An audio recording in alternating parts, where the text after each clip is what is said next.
final heave into the box. Jasmine Ike getting a touch on it to spring Kosmeyer for the game winner.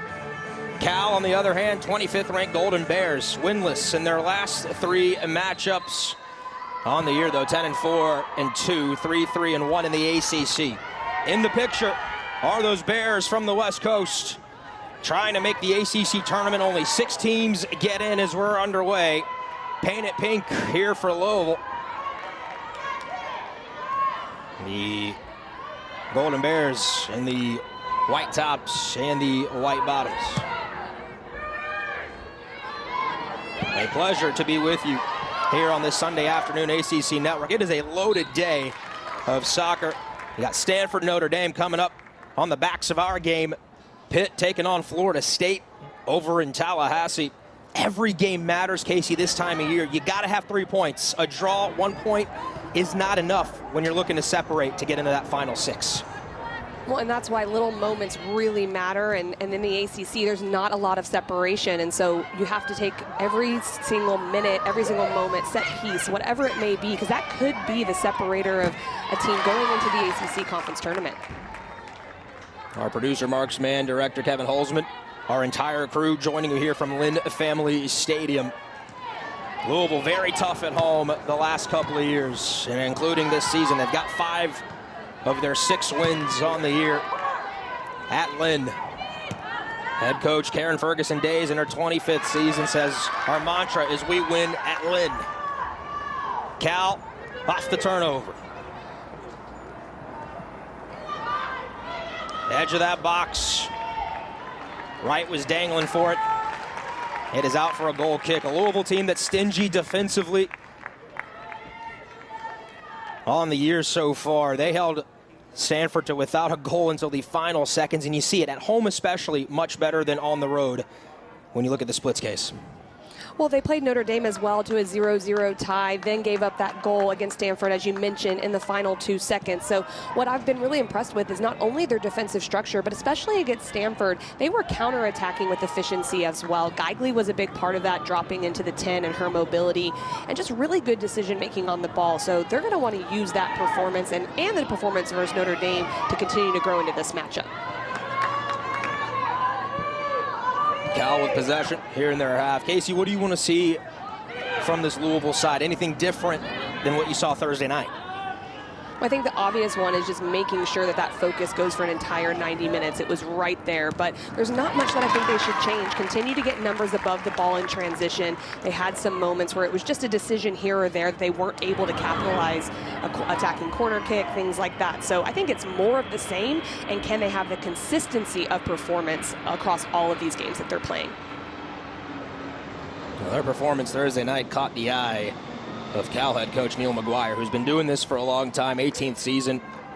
For Neil, he said, yeah, they deserved a point if they had gotten it. It would have been well-deserved against one of the best teams in the country. He said that commitment that they have to defensive game plan, they believe in it. Dangerous in the counter, dangerous on set pieces. And he said his Cal side had to be sharp today. And that's something that Cal has not been the last 3 matches, right? In the 18s, not able to quite be as clean in the box and finishing, and especially defensively, finding ways to get the ball out of the box and relieve that pressure. Well, I think that's something we'll see from Cal today, is that they want to try to create numbers up in midfield and possession, keep the ball a lot, and also look to utilize space in behind the back line. That's a difference that they have with Stanford. They like to go in behind a lot more. Quick shot in the box. Cal staying with it. Top of the 18, this one rises high and above. That was Gloss. Alex Gloss, the junior from Folsom, California, on the shot. And a good opportunity right here. Lima does a great job of finding Gloss at the top of the penalty area. They do find that space in behind the back line, even though it was minimal, and it creates an opportunity to go towards goal. Cal will set up in their press. Louisville sees that, sends it downfield.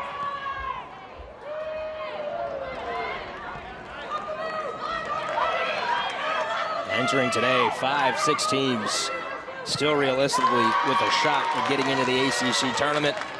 Casey, Duke, Carolina, they've been the class of the league so far. Wake, Virginia Tech have impressed. The depth of this league has once again shined pretty brightly in 2024. Well, I think what's been really interesting, every coach we've spoken to has not only talked about the extent of how good these teams are, but the cumulative effect that it has playing each of those teams week after week, and that how that builds up and how difficult that is from a mental perspective to be able to show up every day and be able to perform, because you have one mistake, you can be punished for it, and that is extremely difficult when you have that gauntlet of games. You're spot on, Casey. Neil McGuire agreeing with you, saying the depth of the ACC, probably the biggest difference between this league and the Pac-12, where Cal and Stanford have just joined. Bears looking pretty good on the road early. Dynamic on offense. They've got a ton of speed, especially in the attack. And for Neil McGuire, who now is in his 18th season, 13 NCAA tournament appearances. Their RPI right now, KC 53. They're right on the cusp there of potentially getting to a 14th. And this is not only a big result for Neil McGuire and his team for the ACC tournament, but like you said, for the RPI as well. You want to make sure that you show that you can go through this conference tournament and come out in one of the higher seeds. They'll play it short off the corner. Do the Bears. They'll go right back to that corner flag.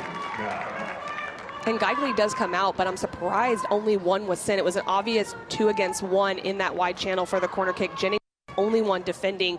Geigley can even go a little bit further potentially if they try to go in the 2v1 again.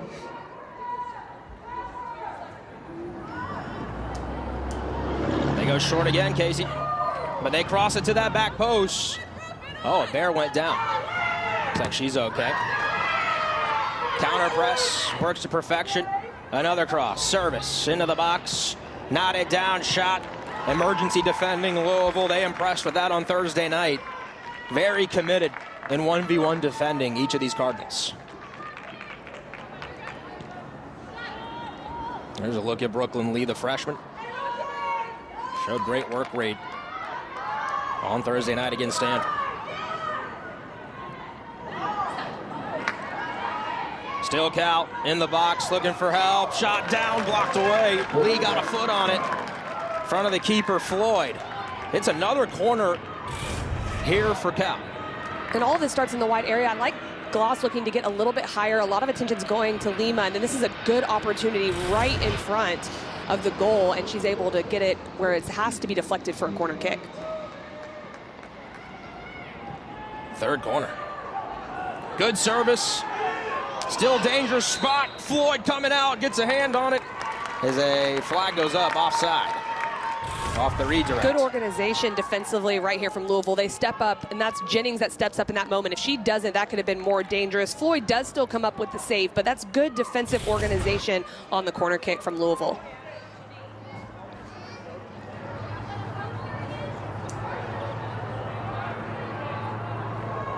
About 8 minutes in to this Sunday afternoon tilt on the banks of the Ohio River.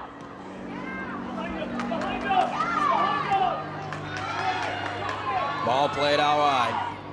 Foot race to it, won by Briggs.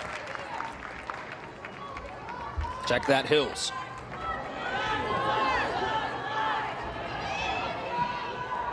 Miriam Hills out of Germany, the sophomore, playing left back. Good ball, just a bit heavy. A nice idea for the Cardinals. We talked about Neil McGuire. However, we'd be remiss in her 25th season if we didn't mention Karen Ferguson Days, a legend at Louisville. 5th consecutive ranked opponent, Casey. Again, that depth of the league. This is a everyday new normal now for the league when you add those 3 juggernauts to the ACC.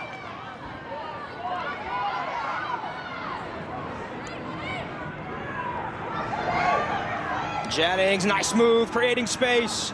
Cuts it back. Cleared out. Might have caught a piece of Lee's hand. It did. Gonna go the other way. And I love this attacking from Louisville, and it's Jennings again. She's just really dangerous in that wide space, taking on in the 1v1. I think that can be a blueprint for what Louisville can do looking to go forward. She's extremely quick. She's pacey off the dribble. She used some deception to get around. All of those pieces can make her extremely dangerous in the final third.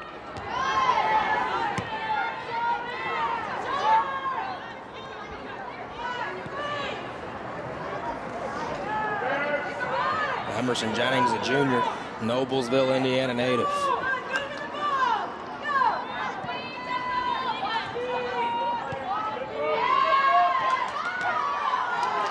Boone and McMahon. And now Cal building, trying to connect some passes here on that right side. Right.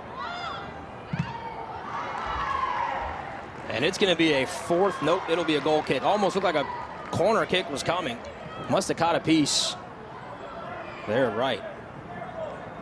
And what we're seeing from Cal early on is they're really trying to build in the wide channels. When Louisville goes into a 4-4-2 defensively, it's really compact centrally. So as this game goes on, that's going to be a space they're going to have to deal with, because they don't want Cal to go centrally through Lima with her goal-scoring prowess. They want to go around make them go around the outside. But so far, Cal's done a really good job of that, and they've earned some opportunities in that wide space. And I think we'll start to see them do that even more as the game goes on.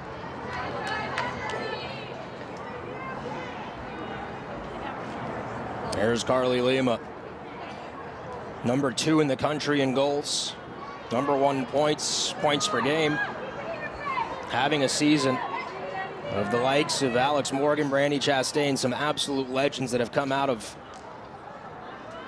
that Cal Bear program.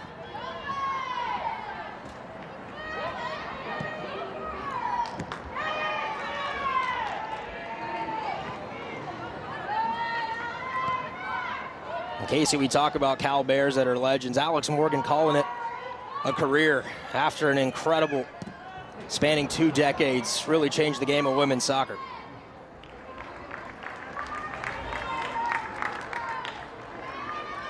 And we take a look at Lima's career numbers. You know, I mean, that's impressive, isn't it? It is. It's a really good company to be in. You mentioned Alex Morgan and what she's done at the international level, and you forget how amazing she also was at the college level. You've got Anna Manu, who's been in there and who's played in the NWSL as well. There's just a lot of great offensive production, and Carly Lima is in the conversation. Louisville into the attacking third. Geigel gets it wide. Shot put on frame. Off the post and in. Louisville takes the lead at home.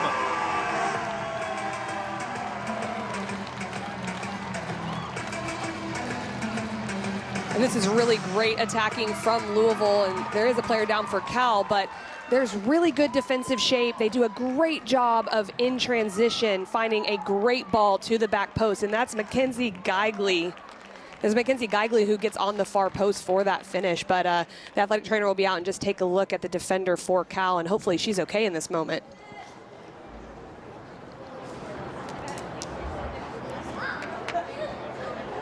And Casey, a ball sent to that back post.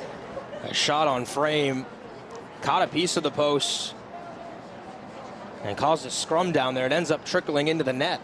As Geigley, a big goal for her, her 6th of the season, now tying Carson Cherry for the team lead. And that's one of the changes that was made in the last game versus Stanford. Geigley has played a lot off the right side in the midfield 4, but has been pushed centrally into more of that 10 role. This is played to the back post with the left foot. It's perfect because it's going away from McManus, the goalkeeper, in goal. It's a great off-shoulder run of the center back. It's almost saved because Geigley came a little bit too much across it, but still a great ball in behind the back line for the assist.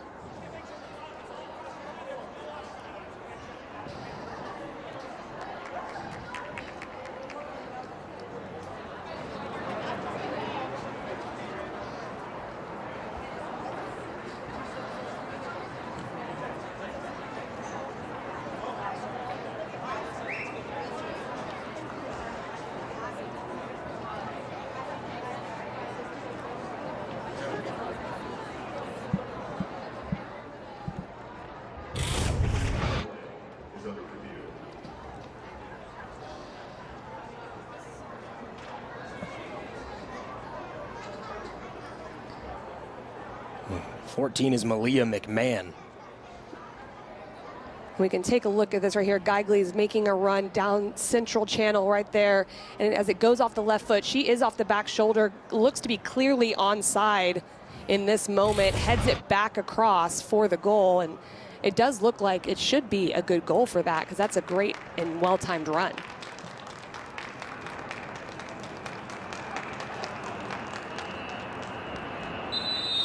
After review, the call on the field is confirmed. Confirmed. So a goal for Geigley, a goal for Louisville, and a lead at home for the Cardinals, where they've been so tough as trainers continue to check on Malia McMahon.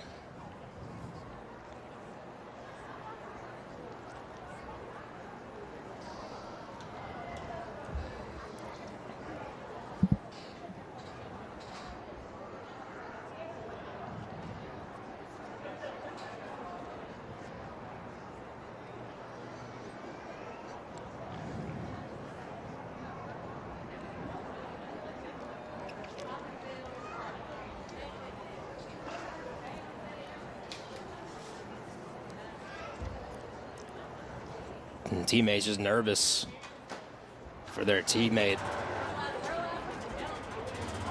And you hate to see it. Injuries, never a fun part of the game.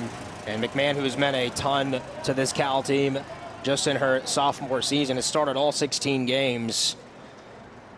68 minutes against Notre Dame on Thursday night, but in her previous 7 matches, McMahon had gone the full 90 up until Thursday night. San Clemente native, who has had a big goal on the season as well from that back line against the Miami Hurricanes earlier this year, her only goal of the year. And these are moments, Aria, that too, you've got to get your team together, and you look to your leadership. This is a very veteran team of Cal's. We see McMahon being helped over to the cart there, but they have the senior leadership to really get everyone together, get them galvanized. You've just given up a goal, and one of your teammates is being tended to. So really critical moments right here for Cal, but also for Louisville as well, to make sure that when the game does restart, that they're refocused in that moment.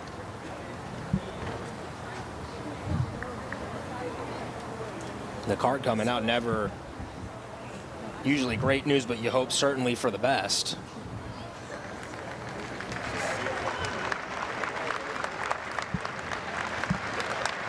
And Casey, you kind of alluded to it just a second ago, but what does that reset even look like for both of these teams right after a goal and an injury? Well, for Louisville, it's making sure that they're organized defensively, but can they continue to capitalize on this momentum that they did get from the goal? For Cal, just connect a pass or two. Just get a pass or two in, take on, get that confidence back, and be able to go forward, because they have had great opportunities early on. Wow, Floyd. My goodness. Aaron Floyd. That was a nervy moment. Well, you ask what to do. This is what you do if you're Cal. You just go right at them, put them under pressure. Floyd does a great job. I think that one is going in or hitting the post if she does not get a touch on it. So great heads-up play from the goalkeeper in a moment that comes very quickly after the injury. In Casey, a lot happening. You saw Campbell Carroll coming into the match, 25. For McMahon. Oh, clipped in the box. A point to the spot. And Cal's going to have an opportunity just like that to level here at Louisville. And that's what I'm talking about with that focus. You've got to have a focus after all of that happens. You've just done the hard work of scoring a goal. Then you have a couple minutes where there's that injury stoppage, and we'll get taken a look at just because it's such a critical call in this moment. But this is what you don't want if you're the University of Louisville, is to give up anything silly right away. And you'll see Emerson Jennings coming in super hard. That looks like it might have started the contact outside of the penalty area, and then the momentum took in. So we can take a look at it. And it's going to be incredibly close, but that's what they're going to be looking at. Did the contact from Emerson Jennings come outside the box and then the momentum take it in, or did it in fact incur in? And that looks like on that left foot, it was outside the penalty area, and then Carly Lima starts to go down. So I wouldn't be surprised if this gets put outside of the box.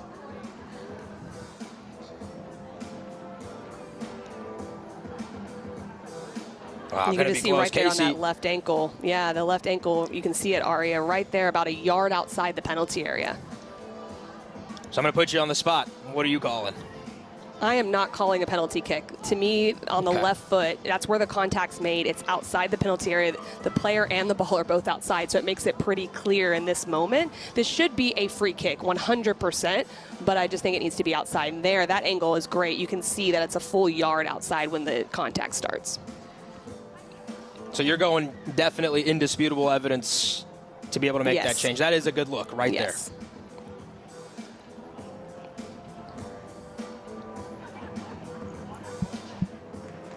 Corey Rockwell is the official. His opinion is the one that matters. Outside the box. I think, Casey, you might be right. After review, the call officials overturned the foul was outside the box. It'll be a direct free kick outside the box. Well, his opinion is the only one that matters, but I'm glad I was right in that moment. And to be honest, I'm just glad the call was made correctly, because you want to get those calls right. There's just so much at stake right here for both of these teams, and so you want to make sure that it's in the right place.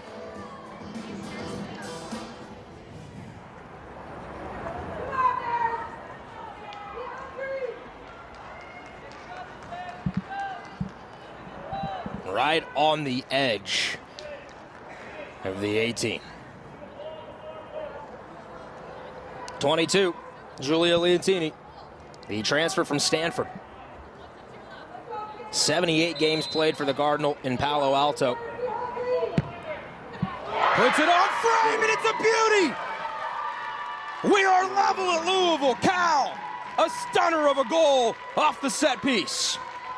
Well, all of that, and it doesn't matter, because Leontini just steps up and just has a moment right there for Cal. You see Erin Floyd lean a little too much to her left. She takes the step, and she capitalizes Leontini by going to the near post. You cannot jump like that before it's hit. You do not want to get beat near post, and although she's made some saves, that's a moment she's going to want back. But it's a beautiful strike still right over the wall. The wall decides not to jump in this moment, and she capitalizes. Jubilation from the Cal bench. From those starters, third goal of the season for Leontini. Neil McGuire called her the offensive engine of this team. Wow, how about that, Casey? A quick response within a minute. This is exactly what you want if you're Cal. They had a very good start. That goal that Geigley got, although great, was against the run of play. There wasn't a lot of options forward yet. So you want this if you're Cal. You want to build back into the game. Now it's back on an even playing field and get back to how you were playing early on with a lot of combination play down the wide channels.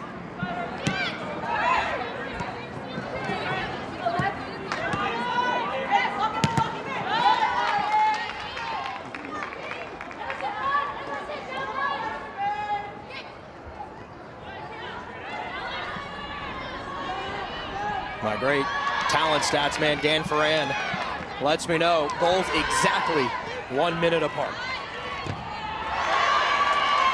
Signs of life from Louisville, but a great piece of defending by 26, Miriam Hills. And it's a goal kick. And this is just about managing moments. You mentioned it's a minute apart. Great if you're Cal, not great if you're Louisville. So now I expect the game to really kind of settle in again, trying to figure out moments to go forward. As Louisville starts to get more into the attack, that actually might bode well for Cal on the flip side, because they have the speed of Carly Lima. She loves to get in behind. And so as they go forward, if Cal can win it, and can they look in transition to find that space in behind, and it could be fruitful for them.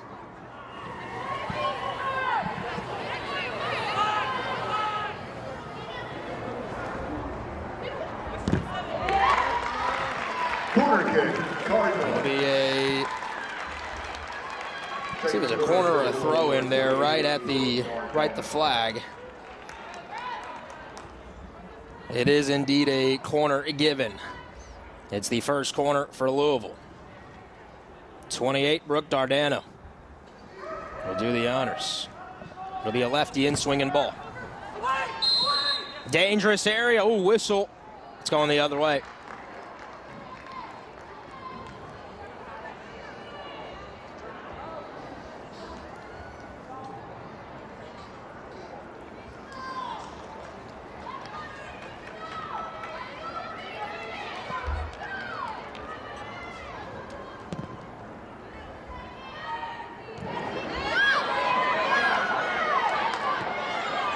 See what the Cardinals do here.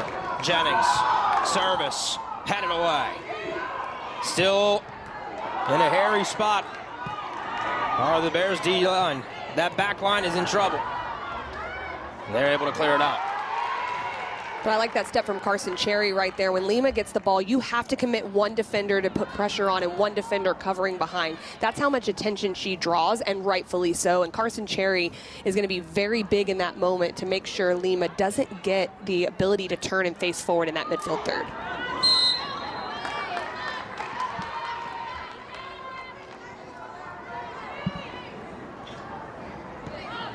Brooklyn Lee, 17 from Tacoma, Washington.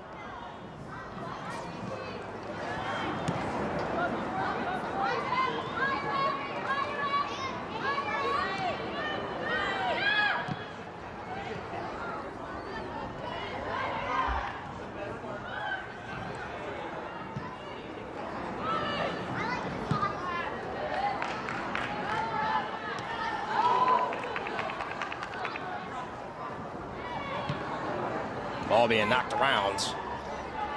Both teams struggling to get a hold and create some possession. Cal wins it off the turnover. Good ball. Right. Turning. Onto her left foot. Side netting. Goal kick. Saturday morning at 11 a.m. Eastern, the ACC Huddle crew will be live from Duke. They'll get you ready for Georgia Tech, Virginia Tech at noon, and then they'll be around all day to keep you updated and get you set for SMU Duke at 8. After the game, Shay right here on ACCN for a full post-game show to wrap up the night. Well, SMU just continues to roll. I mean, they pummeled Stanford last night. Duke knocking off Florida State on Friday night. Manny Diaz has the Blue Devils at 6-1. I mean, that is a big turnaround for those Blue Devils. They lost Riley Leonard to Notre Dame. Their quarterback from a year ago, Coach Elko, heads to Texas A&M, but Manny Diaz has them playing at a high level. Foul called on the field.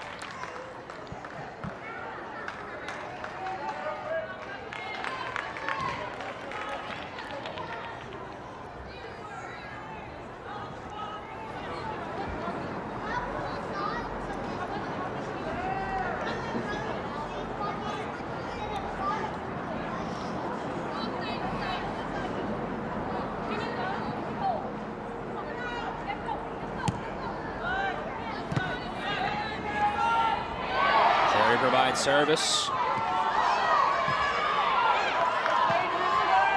We're already seeing from Louisville, they're just getting numbers a little bit higher. There's a little bit of a scuffle there, wanting the call that the assistant referee looked to be giving. But for Louisville, they're higher than they were against Stanford, able to get a few more numbers forward out of their 4-4-2. And I think that piece of Dardano and Jennings being a little bit higher up the field puts Cal under pressure. On the flip side, though, like we were talking about earlier, there's a risk to that because there's space to exploit in behind for Cal, and they may be able to do that in transition.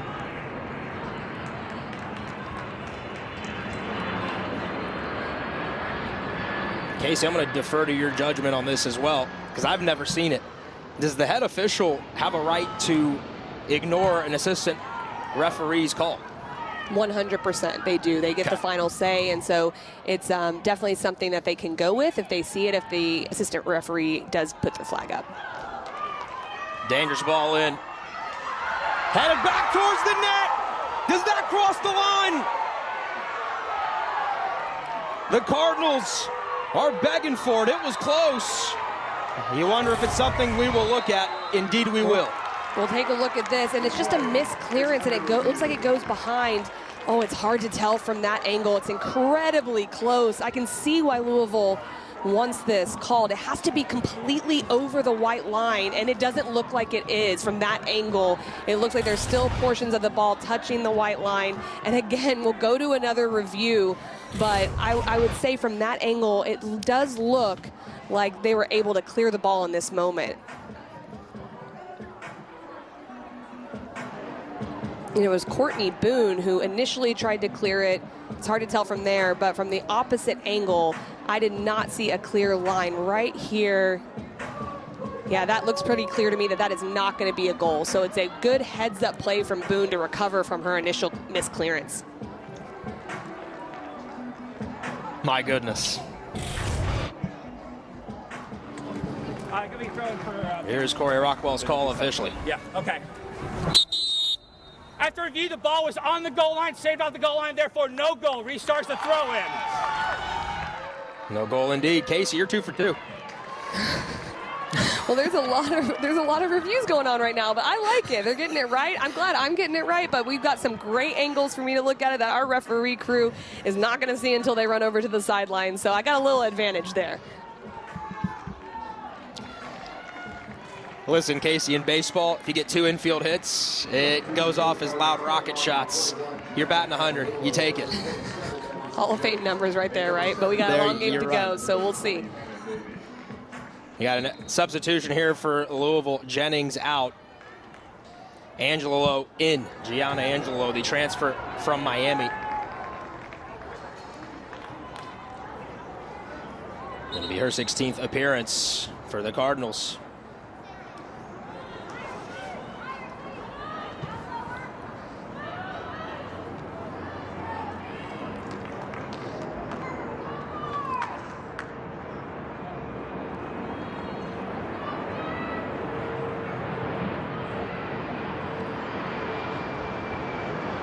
Amber Jackson also out of the game. And Thena Davey out of the game. So actually, Angelo came in for Davey, and Jackson is in for Jennings. The important thing to note, you got Jackson and Angelo in, Jennings and Davey out. Louisville playing with a lot of energy here at home. Good ball through. Overlapping run, offside, flag went up. Well, it's good play defensively in midfield from Louisville. If you're organized defensively and you win a tackle, you have the ability to get forward, and it's right there. It looks like they called Jackson offside in that moment, but there could have been a little bit of a shoulder as well from the outside midfielder, Angelina Lilo in there, getting in the outside channel. But it's good. You've got 3 players running at the back line of Cal. If you're Louisville, that's what you want. Huckabee and Gibson have to be ball winners in midfield and then look to penetrate forward when Cal's in their expansive attacking shape.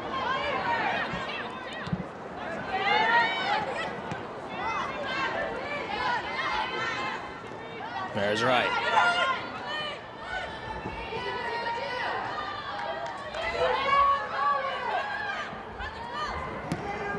Into the box, playing it across. Cleared out. It's great play from Wright in the wide channel. So strong to absorb pressure, then gets this across, pulls it back to try to stay away from Floyd, and she does. Lima, you need to see the goal-scoring mentality trying to get on the end of that cross.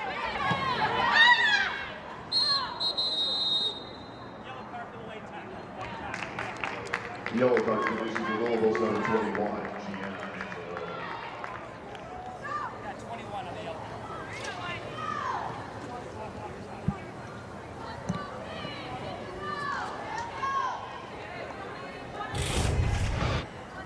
And Angelillo just comes into this wide space right here, comes in extremely hard, takes out the back foot there of the midfielder in that moment. Now, Cal's just gonna have an opportunity to be able to serve this in, and just taking a little bit of time to get back up. But another moment where there's an injury where both of these teams have to try to take advantage of this lull in the play. But I think it's more important for Louisville because they're the defensive team. Who are you marking? Where's the space that you're gonna set up? And how do you defend this is critical. Card given to Angelo.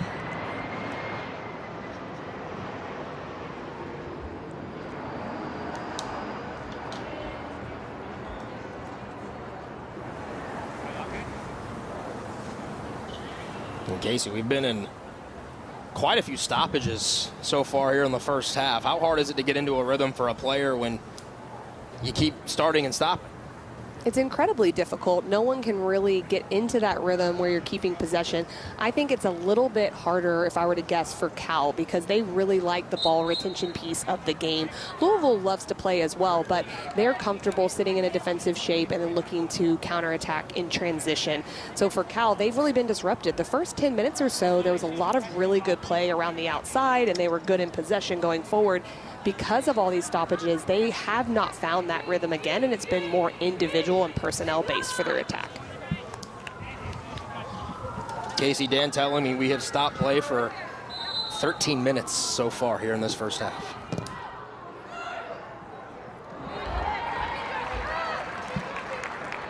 Back in play. And no problem there for Floyd. Aaron Floyd, who has really taken the bull by the horn, so to speak, here at Keep for Louisville this season. Her 11th start.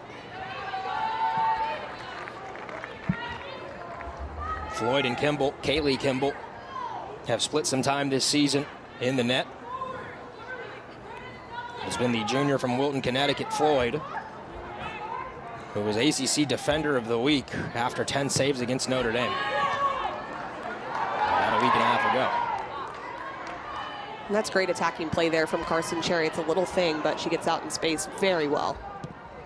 Lima finding a half space. Oh, and she puts a shot on frame. Floyd up to the challenge again. And that's a good 30-plus yards out from Lima, trying to catch Floyd off guard. Carson Cherry does well to recover, cuts the angle a little bit. I'm not sure if that was going in or not, but it was enough to test Floyd. She didn't want to take any chances, and rightfully so. But that's Carly Lima right now. She's scoring tons of goals. She's always looking. She's high up in the standings for ACC and in the nation in her shots as well, and her shots on goal. So you can see it right there. She'll look from anywhere to make a difference. Fifth corner here for Cal. They have opted to go short on a couple of their first four. We'll see what they do here on number 5. But this is better defensive organization. Louisville sends 2. So they do serve it into the box. Shot chance here. Didn't catch it clean. That was Hills, 26.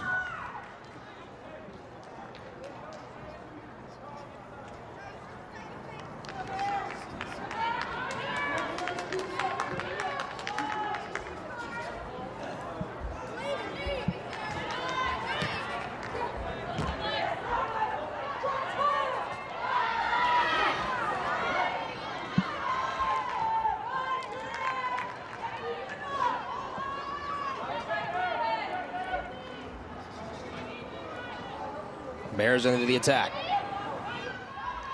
Bonflasha. Good defending there from Louisville. Sexton.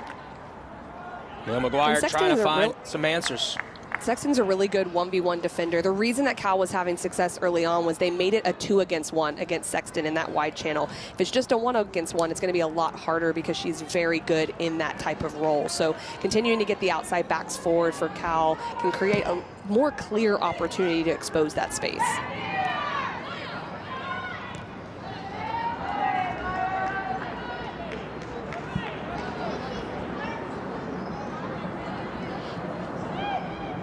Under 20 to play here in this first half. It'll be a goal kick here for Louisville. I want to remind you that Friday's ACC PM with Mark Packer will come to you from the campus of Duke University in Durham. Coverage begins at 4 Eastern right here on ACC Network.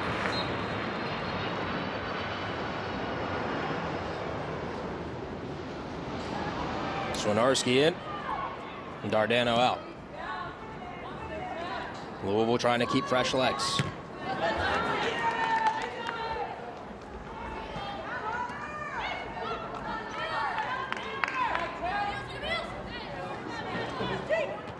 The shade and the shadow from the grandstands creeping over the bottom of your screen. Early start time, 12 noon. Hope you're grabbing brunch, lunch. Joining us here for some ACC Network soccer. And it is breakfast on the West Coast. Cal Bear fans, hope you're with us. Hope you're awake. If you're not, I don't blame you.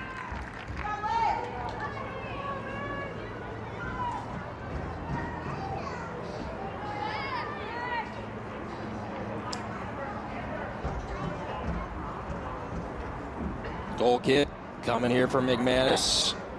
Casey, we waited 90 minutes for our first goal Thursday night. We've got 2 of them here, and they happened in a span of 60 seconds.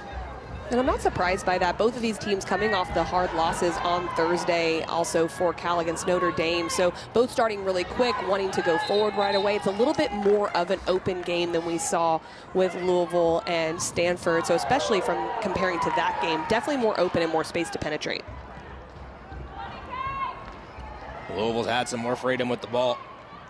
Second to last home game for the Cardinals. They'll take on Boston College Thursday night here at Lynn Family Stadium. They finish the year at Clemson next Sunday on Halloween. Lima was running with a head of steam. Floyd read it well. Sweeper keeper action. Lima is down and slow to get up, and we are stopping play as one of the best players in the league. A little slow to her feet.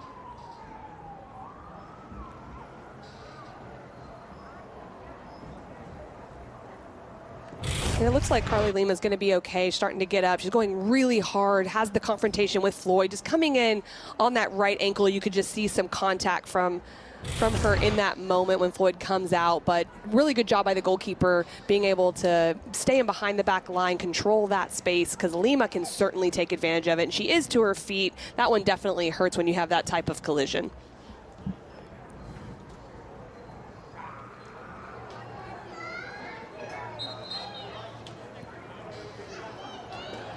Another stoppage here in this game.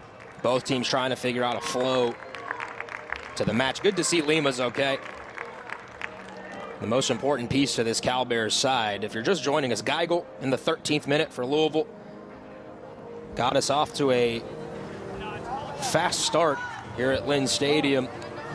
Julia Leontini, 14th minute goal. See it there on the bottom left of your screen.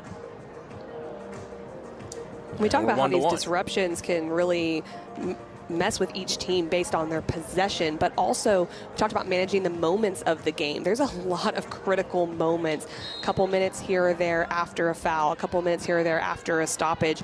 It almost just really tests the mental fortitude of both of these teams. How focused can they be? It's later in the season, so they should be able to understand how to manage those things, but that could be a very big difference as we go throughout this game.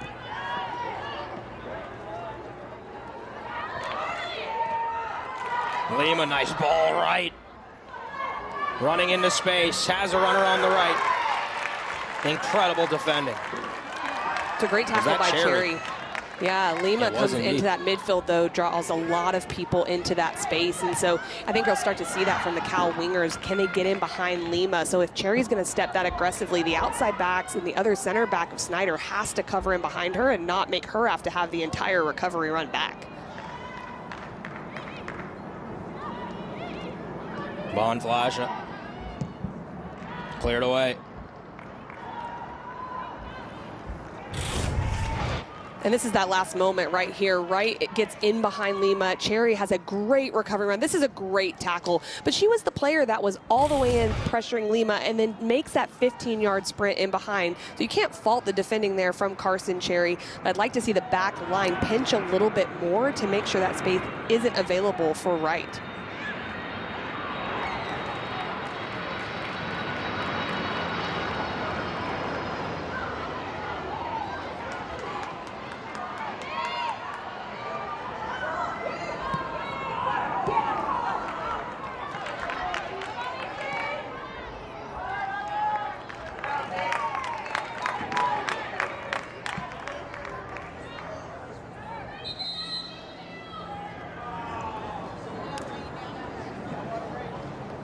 A.G. Gibson, 24 on your screen. Freshman from Louisville, hometown kid. Played at Assumption.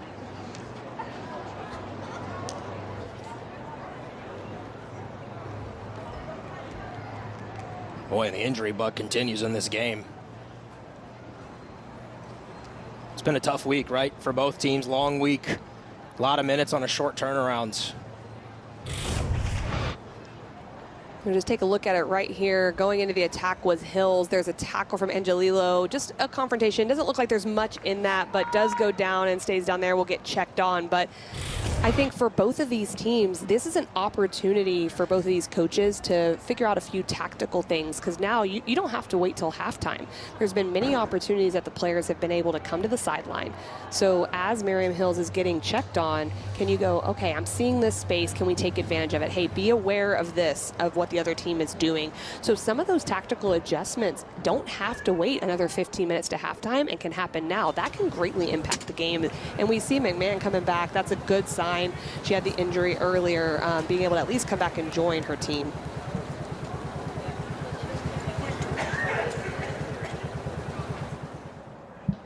Yeah, I got that right knee iced. Do your best to stay off of it and elevate. Hope for the best. Hope for best case scenario for a Cal team that needs every piece as they make a run here to the ACC tournament and the bigger picture, the NCAA tournament, of which they've been 13 of the last 17 years. One of the things Neil McGuire talked about when we spoke to him was they haven't gone really deep in their bench in these last few games against the higher level ACC opponents. They've only gone about 14 players deep. Well, with what's going on today, they're going to have to potentially look for some other players to step up, which they did in non-conference play. And that's something that we'll kind of monitor throughout this game to see which of those players are going to get more minutes and step up for Cal.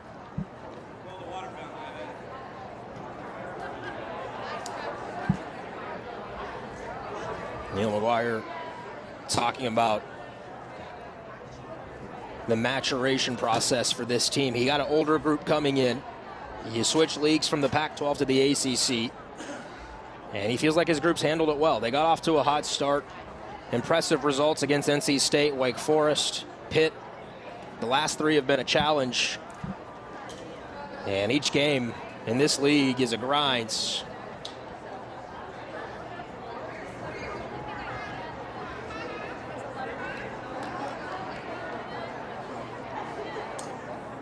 But Neil also said it's what you want. It's what these players signed up for. You want to play at the highest level. The ACC provides the best competition day in and day out. And those first 13 games, a juggernaut offensively. Last three games, albeit KC against three of the best programs in the league. Not entirely surprising, but something I know Neil would want his team to step up on and continue to improve. I definitely think it's the goals for that is really interesting here, because you're right. Yes, the three teams have been great opponents throughout the year as well. And so there's something with their offense that they have to figure out in this little stretch right now, and that can happen sometimes. But the creation of chances is what's most important. Goals will eventually come if you're getting in the final third and creating chances. They are doing that, and two of those goals did come in the last game versus Notre Dame. They just weren't able to be stingy defensively. So it's putting it all together in one performance that really is what they have to figure out. Cal was picked preseason 11th by the ACC's media. They have a chance to improve upon that pick with a strong finish. They've got SMU next at home in Berkeley, and then you get Stanford. And that, a fun rivalry this year, being played on October 31st, Halloween night in Palo Alto.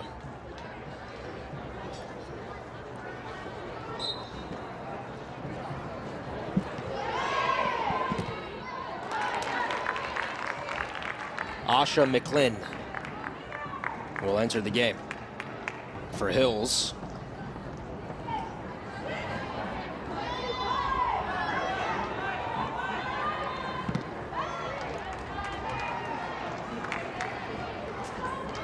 And another management piece that I think is really interesting is just as these players are going down, those are times for coaches to kind of adapt and figure out what they want to do, but also for Neil McGuire and Cal just to take their time and say, okay, how do we want to adjust here? They've had a few players that have come out. That's two defenders in the first half. So there is an adjustment period as well where they have to take their time to be able to sort out who is coming in and what is that going to look like, because critical moments after each of these potential injuries where they need to make sure they're sorted.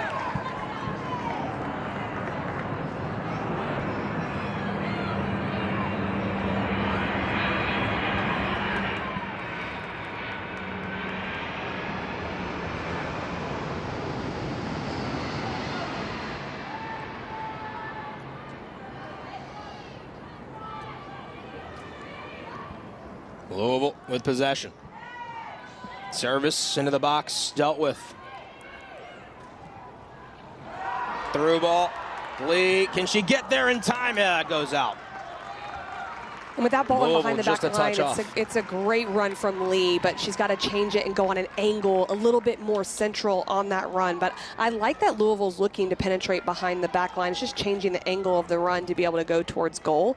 But better from Louisville because they're getting so many players forward. That's their outside back who's involved in that attack. An improvement from Thursday, no doubt, for this Cardinals team.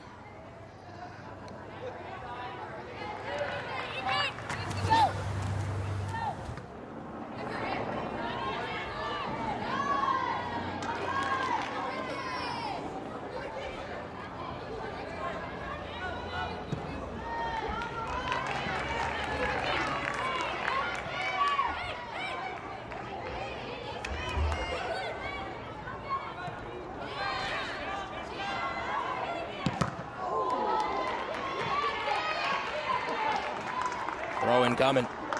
Now for the Bears. A little over 12 and a half to play in this first half, 1-1.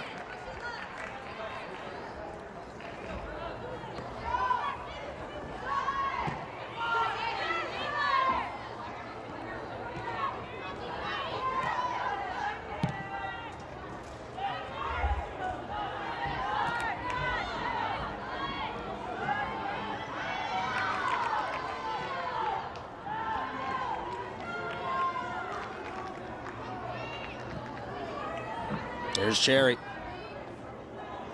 22. Near side of your TV monitor.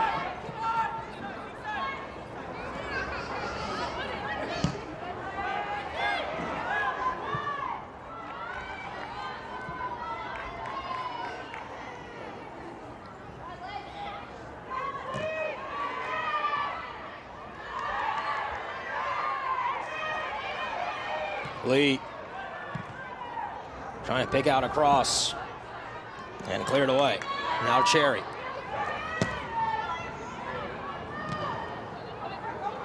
That's towards the box. Louisville recovers. Cal clears. It's better from Louisville, though. They're getting numbers above the ball. I think in that sequence there were 6 players above the ball, including Lee, who was in a normal attacking midfielder space, and she's your outside back. So you're seeing a little bit more flexibility in the way that Louisville attacks. A big part of that is Mackenzie Geigley. She does really well with her mobility in the 10 role, getting on the ball in the midfield space, and that's been effective for Louisville in these last few minutes.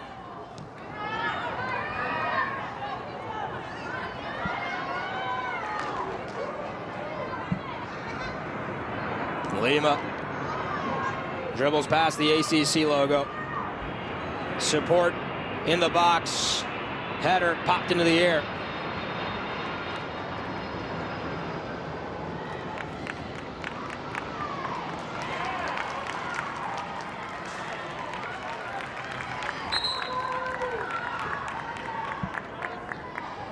Substitutions for Cal, number 4, Reese Doherty, for number 39, Noel Flasha, and number 32. Reese Doherty in. Noel Bon Flasha out. And Whitaker in for right.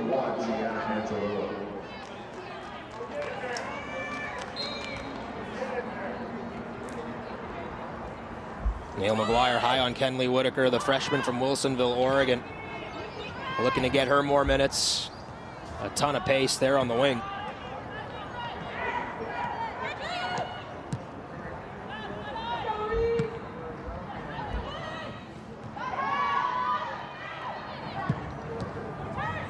Lima turning, firing right into the midst of Floyd. Well, the nice thing is when you're Cal and it's been a little bit disrupted, you have a player like Carly Lima that can really make something out of not a whole lot. Just takes that half yard of space, tests Floyd. She's able to catch it pretty easily, but that's what's so scary about having a goal scorer like her is that the half can be disrupted. It can be a little disjointed, but you have her in and around the box. There's always a threat to score a goal.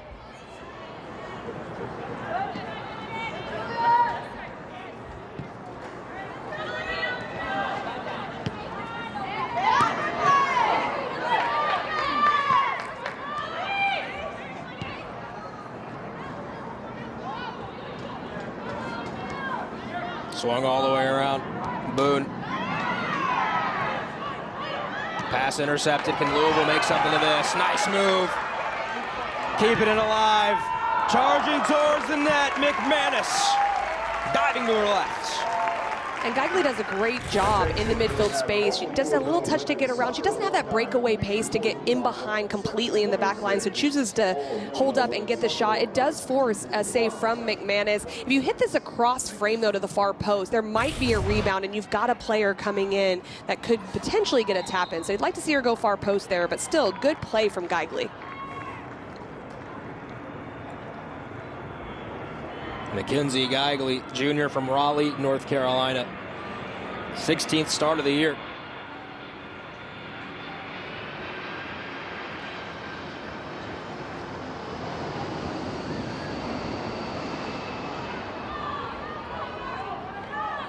See the shadow of the Plains coming right across the field. It was the train on Thursday night. You got the Plains here on Sunday. Quarter kick, Cal. A corner coming for Cal, their 6th the first half. Or number 22, Julie Leontine.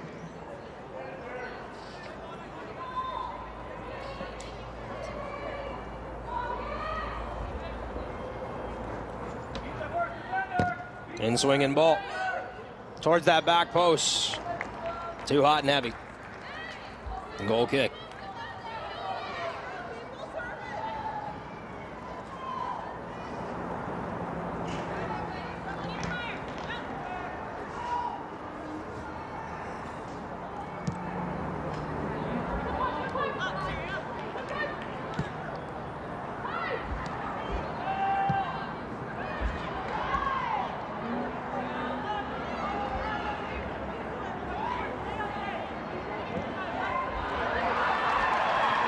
Good ball ahead.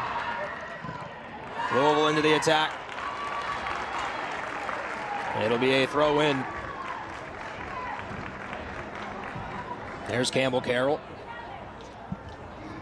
Sister of Corbin Carroll.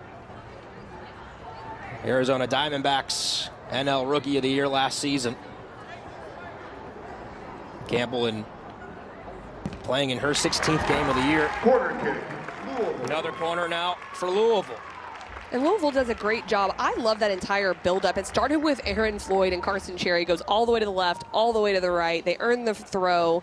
That was in 3 passes, and now there's a corner kick. There is a lot going on with Louisville's attack of where they're looking to simplify, but also be really effective and dangerous. And I like what they're doing so far in the attack in the first half.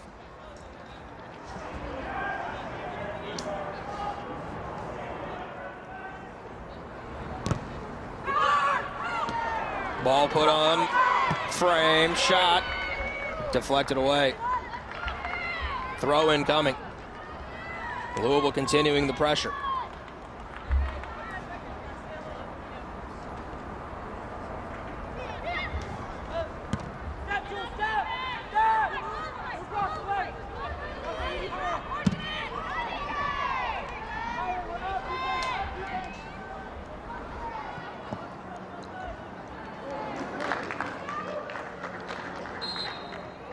Substitution for California. Coming on number 21, Jordan Young. For number 12, Carly Lima.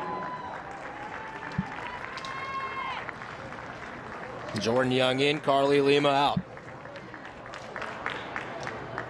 And already Neil McGuire has gone to 5 substitutions in the first half and really usually only uses around 3 or 4 per game normally. So that just shows what a combative game it's been, and a little bit strange for them to use more of their bench. It is a Sunday, and sometimes the approach on Sunday is to use a little bit more, but it's still not something that he's done very often, has been forced to do here versus Louisville.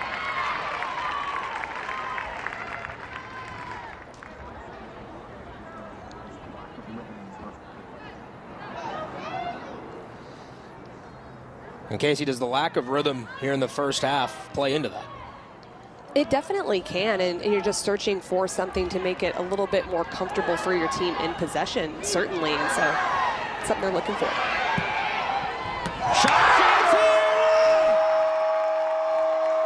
That is a banger! Outside the box. And guess who? Mackenzie Geigley again. And a lot of that is the organization. Again, they're looking for that diagonal ball to split the other side of the field and to offset the back line. It doesn't come off, but Brooklyn Lee steps up as the outside backs, makes sure that nothing can happen. And look at this shot. She takes one look over her shoulder, realizes that McManus is a little bit high. It's the prep touch for me, puts it right on her right foot. And you're not going to see a much better finish than that. You can see the pure joy in the celebration. But I love this organization from Lee. Finds Mackenzie Geigley, and she makes no mistake about it. Look at that angle. I just love seeing it from there, and what a finish from the front runner. Second goal of the game for Geigley. 7th of the season. Geigley is her 7th goal of the season. Team leading goal with the assist from number 17, Brooklyn Lee.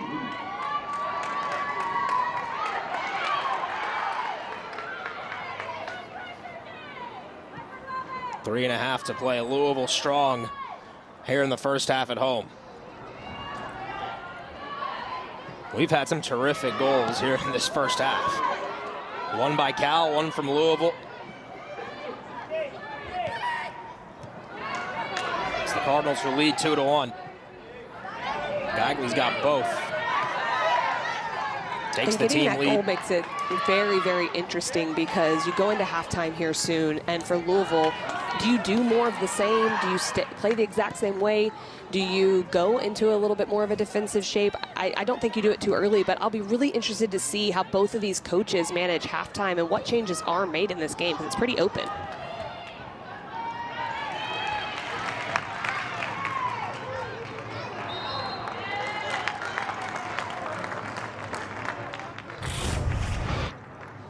And this is just incredible from Geigley. The first touch, though, is what sets it up. Everyone is going to talk about the finish, and it is absolutely beautiful. But you don't get a chance for that. Look at it. She's like, well, yeah, might as well go for goal, and I'm rewarded. But I love Michael seeing those Jordan reactions. Shrug. Exactly. You like that little MJ Kobe shrug? Love it. I do like that. I love a little bit of personality for sure, and but I like the little things too, which was her prep touch. I think those things get overlooked, but you don't get yourself in a position to have a highlight reel goal without the really detailed habits as well, and she does a great job with both. Casey, she was a player Karen Ferguson days talked about trying to unblock right here at the end of the season. As that ball cleared out Thursday night, they put her at the 10 spot. They're trying to get her on the ball more so she can impact the game and be influential, and she has been over the last 2 matches. She has, and when she was playing in the right midfield position, she did well, but because they didn't have the true 9, and that one's cleared by Brooklyn Lee, but because they don't have a true 9 that goes in behind, she wasn't able to feed really anyone in there. Most of their 9s come to feet. So moving her more centrally, she's more involved, and she can dictate play a little bit more than being on the wing. And her teammates have fed off of her. And that's been an impressive last 150 or so minutes here from Louisville. This is a dangerous spot. Floyd, it's a mess. Who's going to come out on top of this? It'll be Aaron Floyd. Louisville just threw bodies in front of the ball. And I think it was Sexton that maybe came in on a full slide from her left back position that blocked one of the initial main opportunities. That's the commitment you need to make sure that there's not any opportunities right there about 6 to 7 yards away from your goalkeeper. No doubt. 12 total shots here in the first half, 9 corners between the two sides. It's been an entertaining first stanza. A lot of stoppages, though.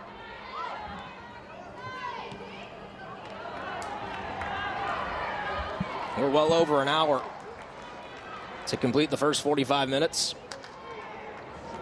20 seconds to go.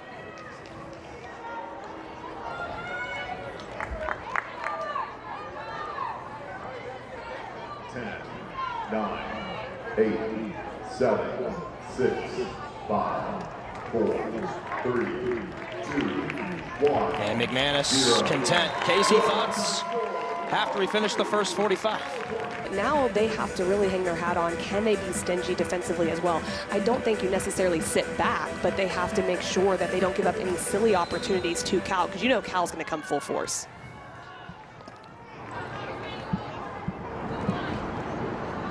The Bears start with the ball. And with possession, left to right. Quickly a goal kick coming for Louisville. Any adjustments that you'd like to see made? We've heard from both head coaches now on how these teams can be successful. Well, for Cal, playing against a 4-4-2, you either have to get on the sides of the opposing teams holding midfielders and face forward, get those midfielders on the ball, or you've got to get the 2-against-1s in the wide space. We heard Neil McGuire talk about that. They started that way in the first 10 minutes, but weren't able to find it later in the half. So I expect to see that early on from Cal. From Louisville, continue more of the same, be really efficient going forward. They've been able to penetrate in 1 or 2 passes and catch Cal off guard. We'll have to see if Carly Lima gets on the score sheet. She's got a goal in back-to-back games, 15 of them on the year. Leads the ACC in that category.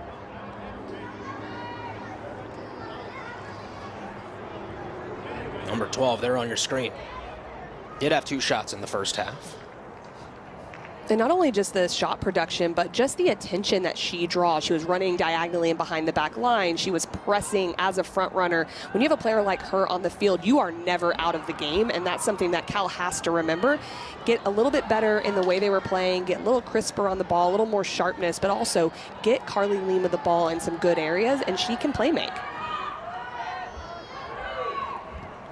In case you played the midfield, right? You were an engine in your career trying to mix things up and get your team going. When a player like Lima is at times double teamed, right? And is drawing all that attention. As a midfielder, what were you able to do to try and find the rest of your teammates? Well, one of the things you have to do is have that initial run from that player, and that's what Carly Lima does well. But the person on the ball in midfield, to your point, has to make the decision. They can't always force it into Lima. They have to maybe look for that second runner, or they look to take on themselves, especially in the wide area. I'd like to see some of them take on at more pace, and that makes a back line more uncomfortable. You draw more defenders out, and then you can find other players. For a team like Cal, is that Leontini, Daly, Gloss? Who do you key in on? All of the above, except maybe Daly a little different because she comes from more of a holding midfield role. Her is more about tempo, switching the point of the tap, but Gloss for sure, Leontini, but also the wide players as well, right? Bonflasha, especially those players in the outside channel continuing to go forward. There's Maya Daly, 5th year senior from Moreno Valley in California. We really haven't seen her on the ball, to your point, in that holding mid role, and a lot of that is because Louisville put a box of players around her, including their 2 front runners. But if she can get on the ball more and look to possess, I think that's going to help Cal maintain possession in the middle third. This is good from Cal. Into the attack. Angling, shooting. Was that Lima? It was. Deflected out. Another corner coming for Cal. It's their 8th. And that entire sequence happens because it's one in midfield. It's sprayed wide out to a 1v1 with Bonflasha, and then she's able to attract a lot of attention. Then Lima's on the ball. That's what they want, more of that, and Lima can get on the ball. Leontini. Service, pretty good ball. Louisville not out of the woods quite yet.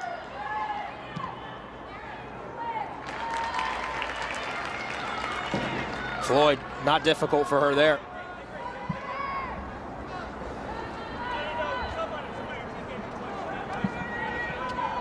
That Cal team knows they probably need 2 goals here in this second half and have to keep Louisville out of the back of the net as well to secure those 3 points, to stay on pace and alive for a chance at the top 6 of the ACC tournament.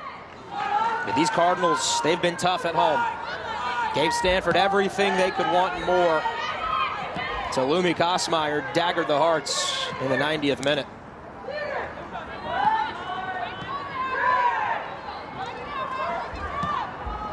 Bonflasha playing a little deeper. Check to the ball, trying to find Lima. Physical defending from Louisville.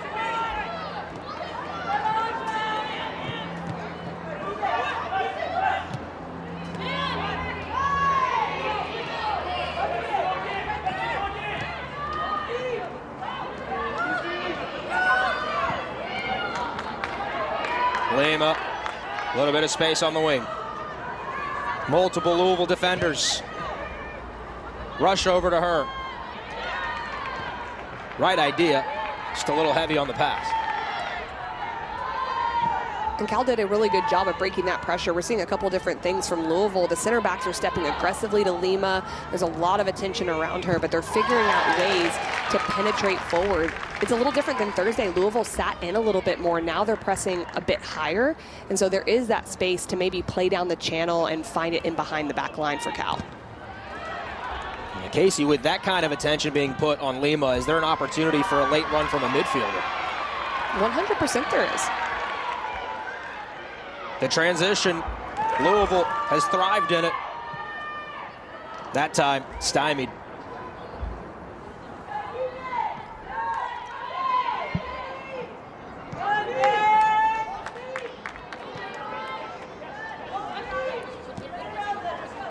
That's Asha McClint on the pass. The substitution for McMahon.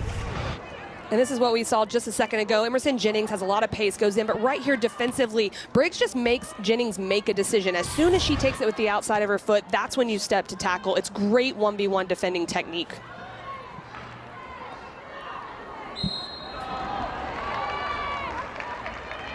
Foul given. And a set piece coming here for Cal.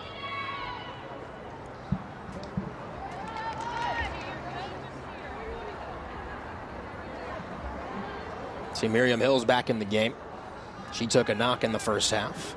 That's a positive sign.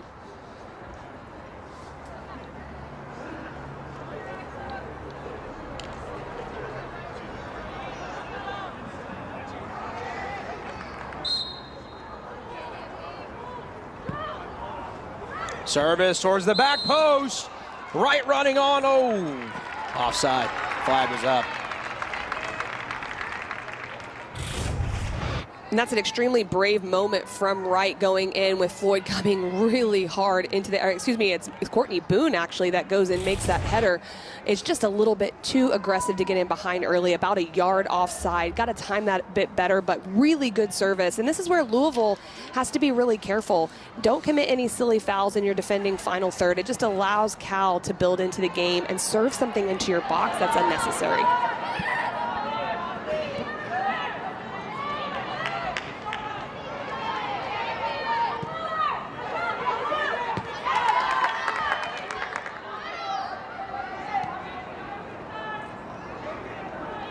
Snyder to Cherry. Sexton creates some breathing space. Back to Cherry.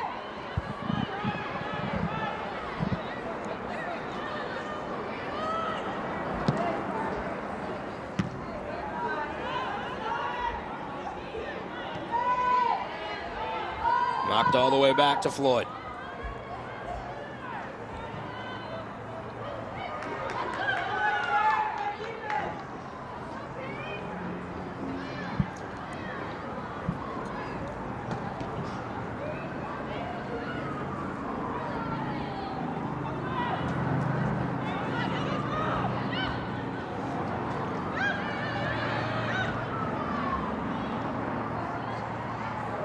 Right on that left wing. Still right. Cross deflected. Cal has lived at the corner flag here in this match. A lot of it's been because of the way they're attacking down the wide space. I think they have seen, again, that this is going to be an area for them that's really important. They did it the first 10 minutes of the first half. They're doing it the first 10 minutes of the second half, but it's making Louisville pay in these moments. Leontini. Near post. On the service. Louisville relieves that pressure. Do the Cardinals have anything in transition? They do not. That counter press quick to earn the ball back for Cal. However, they struggle to keep.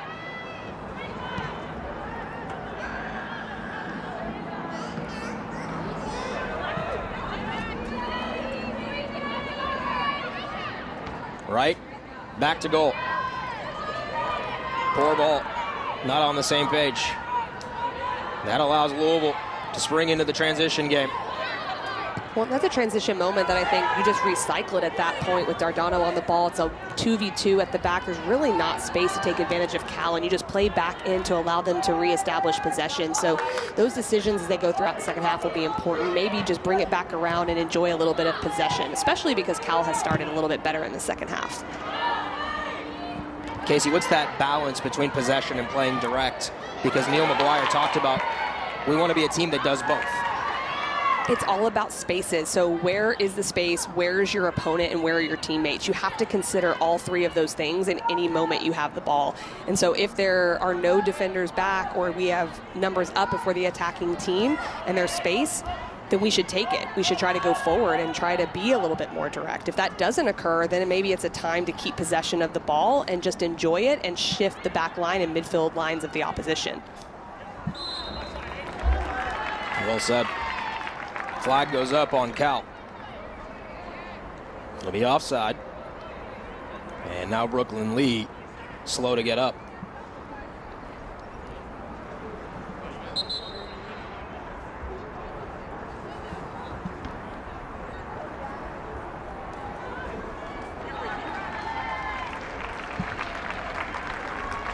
Good to see her back up on her feet, the freshman.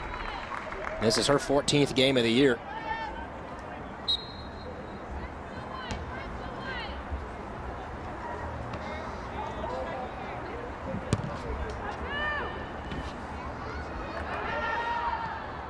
Under 34 minutes to play here in this game. Louisville 2, Cal 1.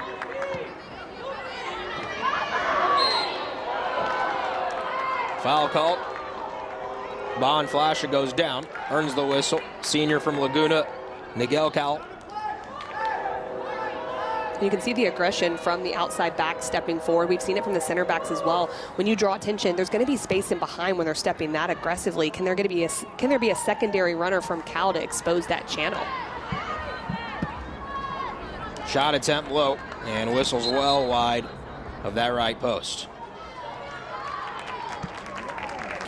I want to remind you that coming up next, number 12 Notre Dame hosts 6th ranked Stanford.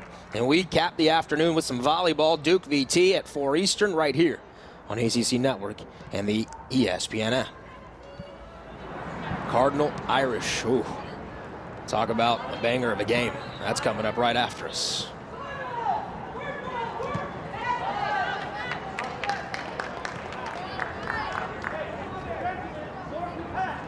Casey, how do you see that one playing out? Should be a big matchup there in South Bend.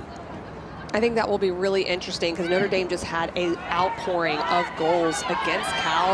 It was a back and forth affair, but then they had 3 unanswered to win 5-2. So Stanford loves to keep the ball, but Notre Dame's attacking really well at this point in time. So something's got to give in that matchup.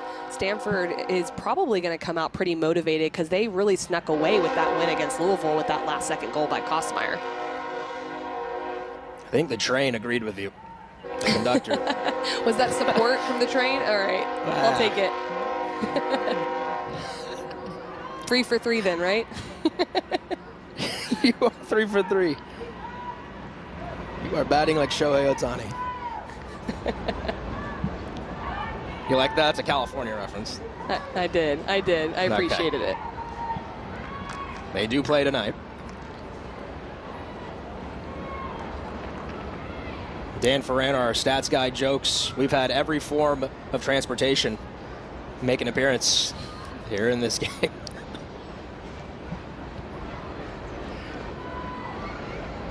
Our producer, Mark's man, has many options to get back home.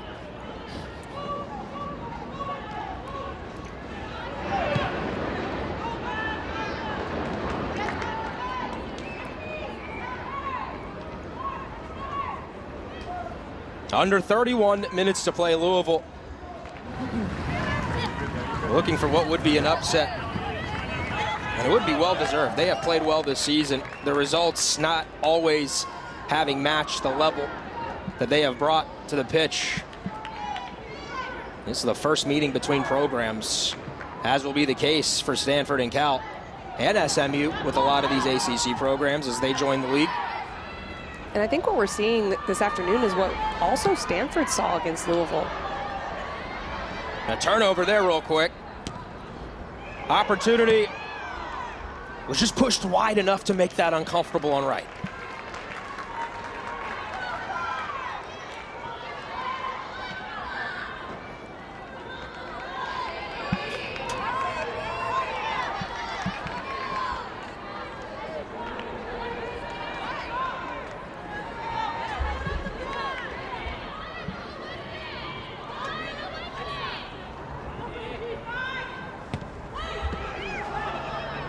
Good ball. Lima was the intended beneficiary of the pass. Again, though, Louisville has stepped up defensively. McLean. Bonflasha. And now Cal keeps a little bit. Boone. And this is the first spell of possession in a while, and it is what we saw on Thursday as well, where the midfield of Stanford had a hard time getting on the ball and facing forward against Louisville. Cal's having the same issue, and if they can do that a bit more, if Leontini like that can get on the half turn, then they're going to draw a defender out. That's when you can start to find space in behind. So Cal certainly needs to continue to look for that, and this is a good spell here. On that left wing, into the box, shot put on, blocked. Oh, Brooklyn Lee took it. Wind knocked out of her. Still alive here for Cal. Hit over the bar. You see Lee slow to get up. She took that right into the bread basket.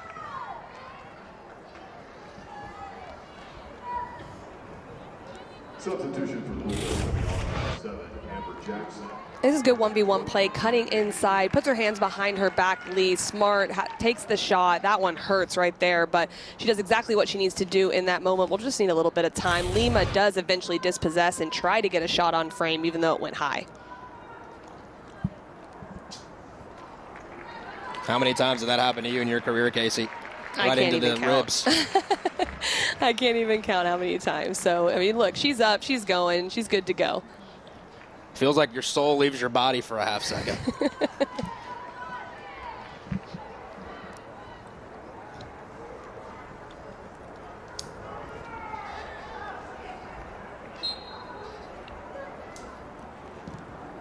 Aaron Floyd, one of the best keepers in the ACC. Try and set something up here for Louisville. Really put the pressure on California, on these Cal Bears.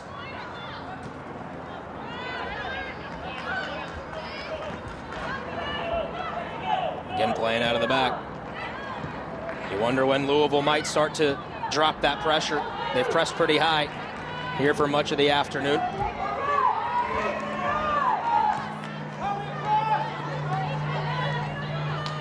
This is a good sequence of play from Cal, but you can see just how they're swarming defensively, and always one of the two front runners is on Maya Daly. Number 3 is the holding midfielder, so they're not able to play out through that central channel. It's just really good defensive work from Louisville.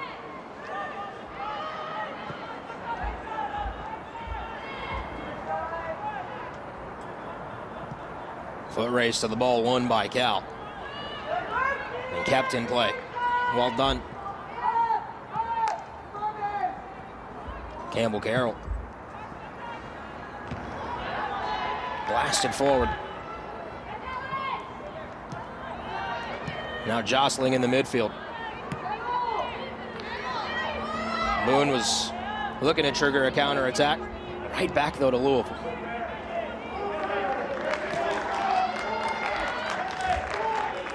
Snyder. That left center back. Direct ball forward. Shielded away. There's McManus. Kelly McManus, the graduate transfer from UCLA. They got her on the final day of admissions at Cal. And if they had waited 24 hours, she wouldn't have been available. Tegan Y, who a big name, U20 keeper for the United States, went to the U20 World Cup, has battled some injuries this season, so McManus has been an important part of Neil McGuire's team this season. Well, so much of the success you see as goalkeepers, you don't see the behind the scenes of who's pushing them, and to have two really high-level goalkeepers gets the best out of the one that ends up playing. And so that's really nice to have McManus and Tegan Y both available, both training, especially after coming back from the World Cup. Team substitution. McManus Long Beach, Cali native.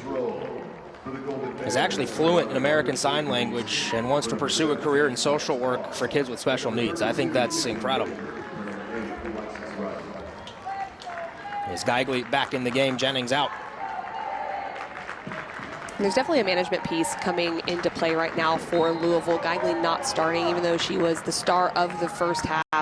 But there's some defensive organization. You kind of manage the first 15, 20 minutes a certain way. Then you can make some adjustments because the strength of your team and defensively has to be the collective, and you have to have that individual energy to contribute to it. So I like seeing this with Geigley coming back in because she does a great job defensively, and she's actually being pushed back into her familiar right midfield position. McLean. Nice run there from the back line. Ultimately, Louisville again, as they have for much of the afternoon. Tough when it counts.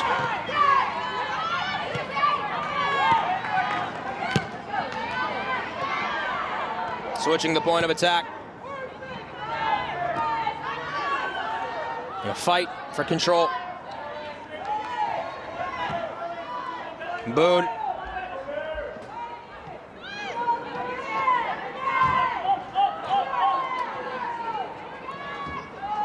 Daly. Outside of the boot pass.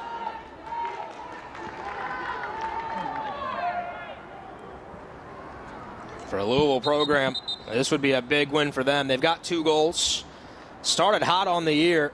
19 goals. You see the record that came with it. It's tough giving balls into the back of the net, but since it has been a different story. And you have to give credit to the majority of those opponents are in the ACC. But in speaking to Karen Ferguson Days, like the team was not happy after that result on Thursday. They thought they played well. They thought they executed the game plan. And to give up that goal at the end, they wanted to use that as motivation coming into today. I think we've seen that. And to add a potential win to that record during this stretch would be huge for them, not only from a standings perspective, but from a motivation perspective and a reward for how they are performing. No doubt. And Karen Ferguson Days, Casey, thought that this group has played better than the results that have come with it, right? On that record line. And you look at losses to UNC and Duke by 1 goal, to Stanford by 1 goal. They drew with Notre Dame. They have proven they are not an easy opponent to play against for 90 minutes. No, and even some of the bigger score lines, like against Carolina, she never said, hey, we should have been in that game or won that game, but maybe it shouldn't have been as big of a gap. And so she's been happy with performances, but you got to figure out, okay, how do we execute and get those 3 points? And that's what they're trying to figure out today is cap it off the great performance with also the win, and that would be a perfect day. Sexton on the run, foul called.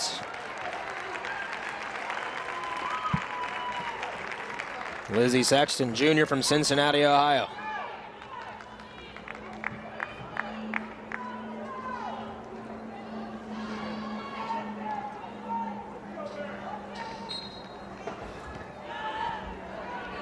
Snyder plays it wide.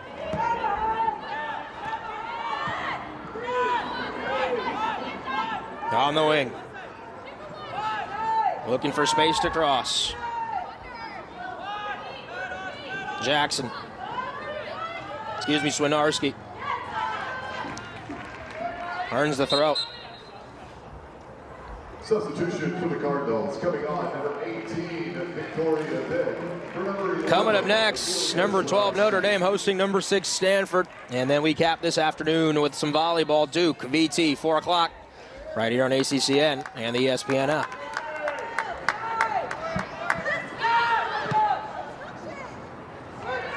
Penalty spot on that cross. Nice moves. Creating more space, blocked.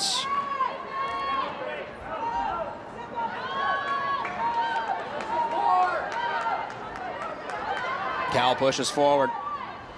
Looking for Lima. She'll get there. Edge of the 18. 1v1 now. Lima cutting it back to her right. Lima shoots, blocked.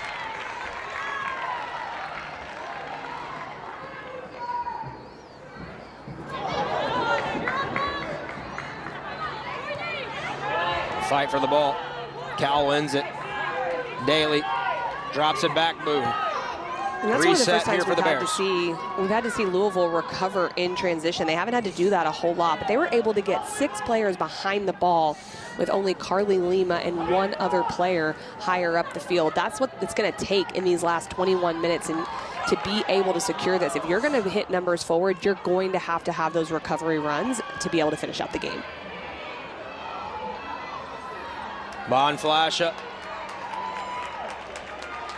Down to the grass, no call. Play on.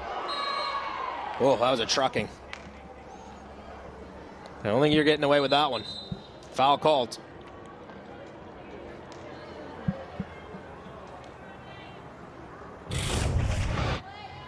And it was Lizzie Sexton just stepping out. She just has too big of a touch right there and just continues with her pace. Not a lot in it, but definitely a foul. Too much pace going into that after the missed touch. Louisville football coach Jeff Brom might be interested in using Sexton as a linebacker. That was clean. Leontini, shot, flag up, wouldn't have mattered. And again, it's Boone coming up from her center back position. The last time they had this opportunity, it was the same thing, and just a second offside. I don't know, Lizzie Sexton in this near post space looked to be a little bit behind the rest of the back line. It still goes over, so no harm, no foul. But Courtney Boone is certainly looking to get into that space behind. And I like that Louisville's high, but they have to be aware of the space and track the runner. Seeing center backs influential in the attack. We saw that on Thursday night, didn't we? Ike for Stanford ended up making a big difference for the Cardinal. Yeah, that was interesting because she plays in the center back role, was put up at center forward. Stanford really couldn't find an attack that was really solidified going against University of Louisville. But once Ike went up there, it was just a different look. She was able to hold up play and then contributed with the assist on the goal. Let's see what happens here. Under 20 to go.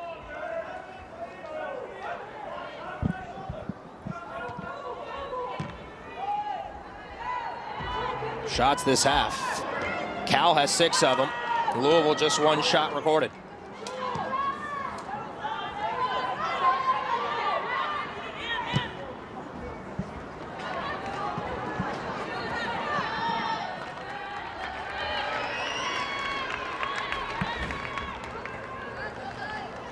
It'll be a throw in for the home team.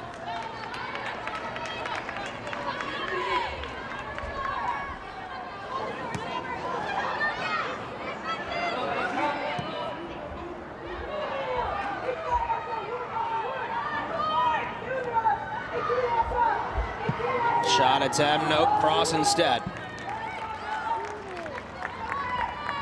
It's a throw in for Cal. It's really good attacking, though, from the University of Louisville. Geigley is playing more in the midfield role. And what's been interesting is Huckabee, who's normally a central holding midfielder, has started in the front too. That tells me that Karen Ferguson Days is more interested in the defensive approach and how they're going to do things, bringing Geigley a little further back, Huckabee with her pressure, just really solidifying the central part of the field defensively. Lima. They say play on. Ball still alive. Lima wanted the foul. Good effort there. Keeps the possession for Cal. Now to that back line. Casey, when do we see Louisville start to drop numbers and try and protect the lead and protect the result? I think we're seeing it a tad. It's a little bit lower than it was of a line of confrontation in the first half, meaning just their front 2 are a little lower back, probably about 10 to 15 yards. So we're seeing it a bit, but they're still looking to try to step and put pressure on the ball, which might expose space in certain areas that they don't want to. Pretty good individual run by King, snuffed out by the Cardinals.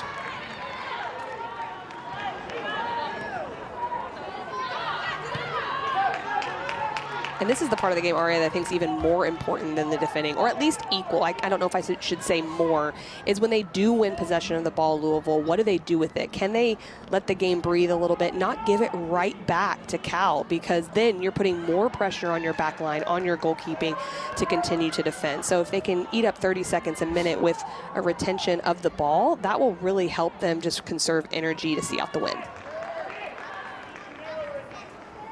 Good stuff. Shortening the game, so to speak. Here's Lee. Throw in. Out wide, cross towards that back post. Easy for McManus.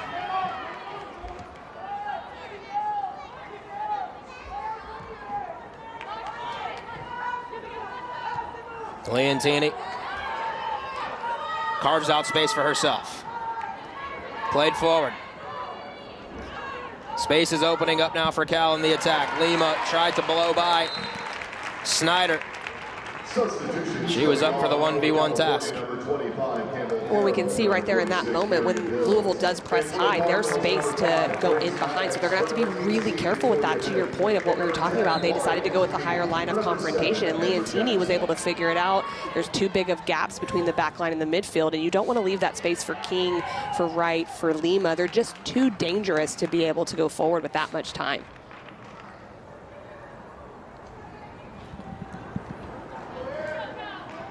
Campbell Carroll in for Cal.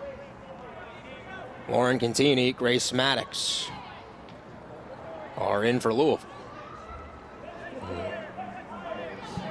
2-0 in Tallahassee first half. Florida State over Pitt.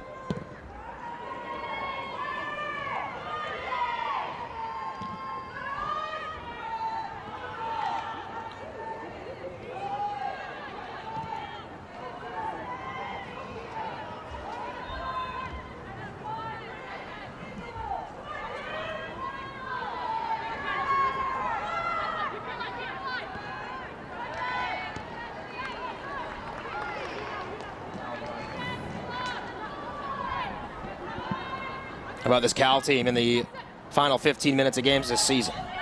This is a pretty incredible stat because obviously you have a great goal scorer who's tops in the nation and is making headlines, but you also have just a mentality that comes with that of we have to go for goals here and close out games and figure it out. So that's something Louisville have to think about. May have to just really, as these last 15 minutes go, just be a little bit more conservative in the way they play and committing too many numbers forward.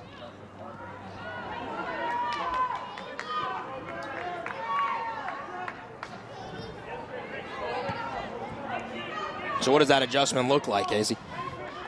Well, I think there's a couple things. One, if there's any doubt about anything in the defensive final third, be safe. Get it out, get a good clearance, high and wide, all of that to be able to get it out of a dangerous area. But also, there's no reason to send 3, 4, 5 players flying forward unless it is an obvious opportunity, which would be maybe a 4v2, 3v2. Like this we're seeing here, 4v3. This is an obvious opportunity to go forward.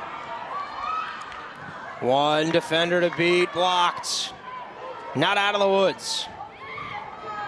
Still Louisville in the attack. A mishit there. And Cal able to breathe for a sec. Lee. Wide channel.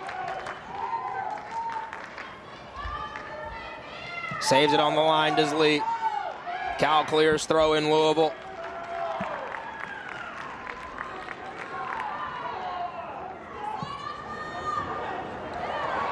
Back post, oh, just missed the head of Grace Maddox.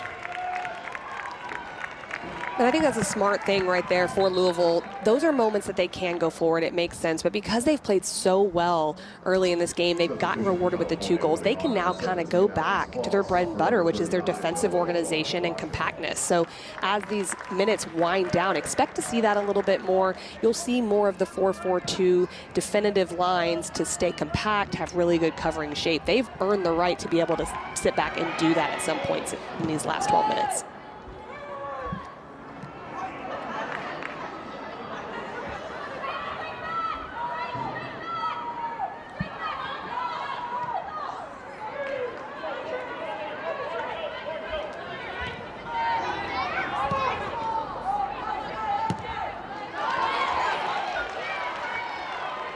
Transition opportunity for the Cardinals.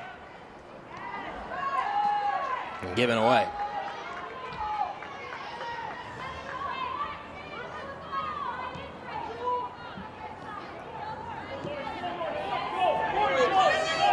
Cal Bears in white. Boone up the field. Lost possession, throw it. And you could hear the encouragement from the Cal coaching staff and sideline telling Courtney Boone to go, dribble, penetrate. What that does is it pulls a player of Louisville out of their shape potentially. Their technical execution was off there. She goes out of bounds, but they're going to want her to probe and go into that space and see if they can bait Louisville to step out of their defensive shape.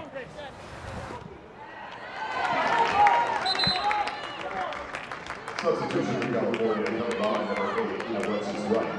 Number 13, Alexis Wright back in for Valise King. Wright has 3 goals on the year.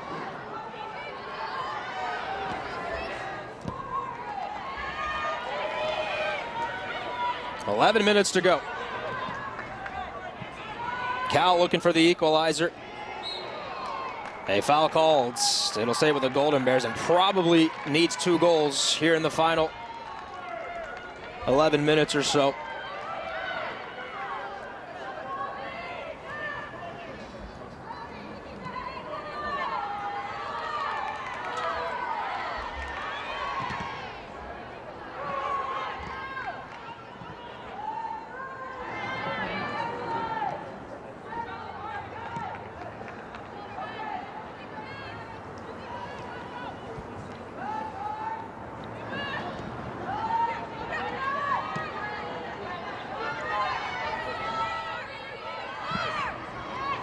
Shot put on frame. Oh, it asked a question of Floyd. Tipped over the bar. Good shot there by McClin. McClin's been really bright since she's come into the game. She goes in the 1v1. Look at this tip. Oh, it's a fingertip save right there from Floyd. You have to time that perfectly. This is a great opportunity for Cal. Love the outside back. McClin coming inside and going for an opportunity on frame. Lefty cross. Coming from that corner on the service. Good ball. Nodded away. One more chance potentially coming now. Here it is. Better defending from Louisville. Leads to a throw. They close quickly. Cal needs a goal. A draw gets them a point. A win gets them 3 points and keeps them on pace to make that ACC tournament. Good throw in, dangerous. Again, Floyd. Lima turning towards that back post. It clipped the bar. Still in front of the net now, cleared out. Those are some scary moments right there for Louisville. Geigley is going to try to keep it the other way. I would say she needs to put her foot on the ball and just try to keep it. That's really well done there from Geigley. Just try to keep a little possession here because those were some scary times with it going off the crossbar. And when you have a long throw like that, like McClin has, it's like a corner kick. So you have to set up defensively to defend it, and Louisville really escapes one. Here's Sexton. 8.5 to play. Through ball. There's Huckabee. It'll be a goal kick. And on the throw right here, they're set up defensively, but missed completely in that near side space by Snyder. Floyd has to come out and just play it really safe. Again, not a good clearance here, and Lima just keeps it alive. But those little details are really important for Louisville. And I think the other detail we have to think about is when they win possession, don't force balls forward. If I'm getting in the mind of the coaching staff of Louisville, it's just keep it. Keep it and be smart with it, or play it wide to make sure that Cal isn't able to win it back when we're in a shape that we can't defend easily out of. For those of you looking for Stanford and Notre Dame, they start on ACC Network Extra. We'll get you there as soon as we can. A thrilling finish in store here in Louisville. 8 minutes to play. Casey, ultimately, if the Bears don't get a result out of this, what will they be kicking themselves for? I think it's just the speed of play and the crispness of their play in their possession. Also, just the inability to get Daly on the ball in midfield and break down the defensive structure of Louisville. They have had corner kicks as well, so sometimes when it's hard to play through a team that's so compact, you do rely on set pieces in that organization, and that's something that they may look back on and go, we should have made more of the opportunities of our set pieces. Still some time. A little over 7 minutes. Louisville will be in no rush. They've got 3 points and the dub as it stands. Lima. Through ball. Flag goes up. Looked like Floyd had it covered either way.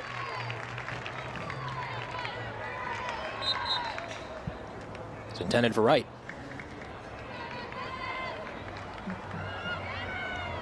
The 5th time Cal has been called offside.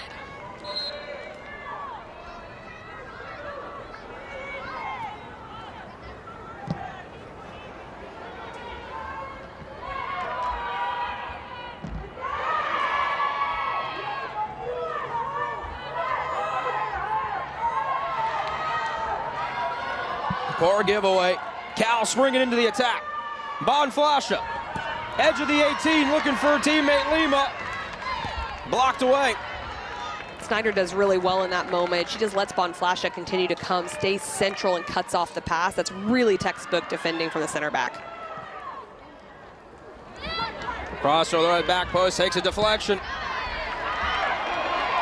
And now Louisville finds space in the counter. Geigley, who has the 2 goals for the Cardinals.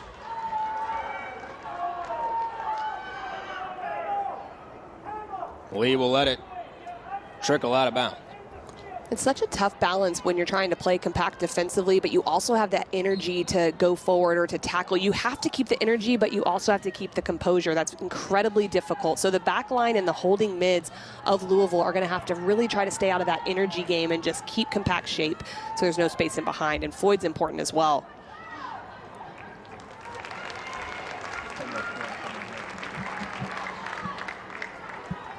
Little under 5.5 if you're just joining us. Geigley, 2 goals. Leontini equalized for a moment. They're in the 14th. And the first multi-goal game for Louisville since September 5th.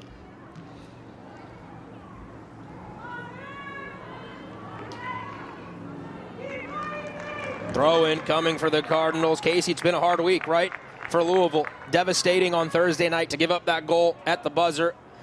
And this has been a great performance. They would love to see this thing out over the next 5 minutes. And there's been a good performance on Thursday from them, a good performance today, but make no doubt about it, these players know that performance did not get them a point on Thursday, so they have to figure out how to finish out these last 5 minutes. How do they do that?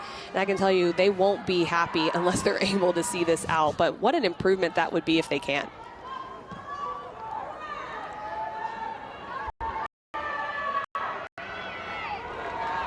Here's Wright. In the box, onto her left foot. Cherry got a foot on it, corner coming for Cal. Her 1v1 defending Cherry in this moment is very good. They're going to wait for the pass. She waits there and then steps in. It's a well-timed tackle. She's at a major disadvantage being in the penalty area, but does a great job. Julia Leontini, the graduate transfer from Stanford. On the corner. It'll be enough. Took a deflection off a player in pink.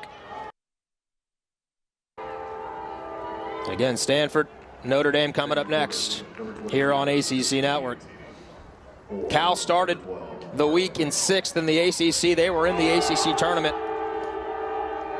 Well, lost Thursday to Notre Dame and now in trouble here. Would have them out of the field.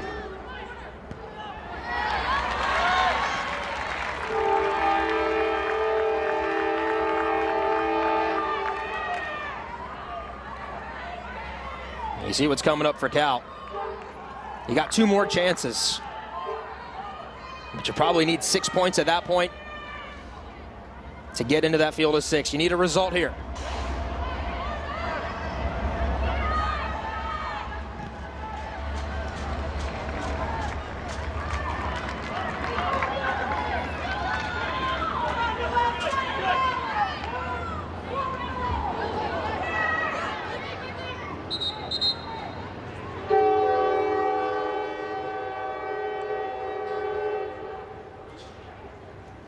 And And you mentioned needing potentially the 6 points for the ACC tournament, but also just from an RPI perspective, having good results against good teams. SMU's had a good first year in the ACC. You've got Stanford. So those 2 games coming up, really important from even just a national perspective as well.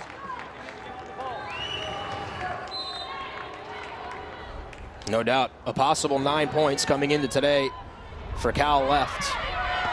In danger of dropping 3 here.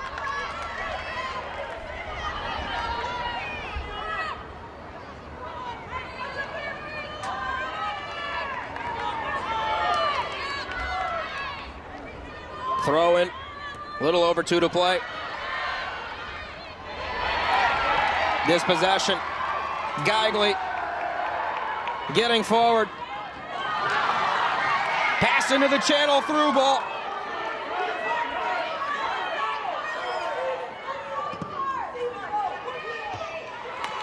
Boone got all the way back for emergency 1v1 defending. But now find your shape if you're Louisville. Drop back Cal. You got to look to go really quickly and expose them while they're out of their shape. And it's just incredibly hard to do when you have the 2 holding mids sitting in like they are. Louisville still has Boston College. That'll be senior night. And then they go to Clemson on Halloween night. For the Cardinals, it's about proving the quality of their side. They've done it throughout the year. The results haven't matched, but they are 80 seconds away from notching one of the biggest victories of their season.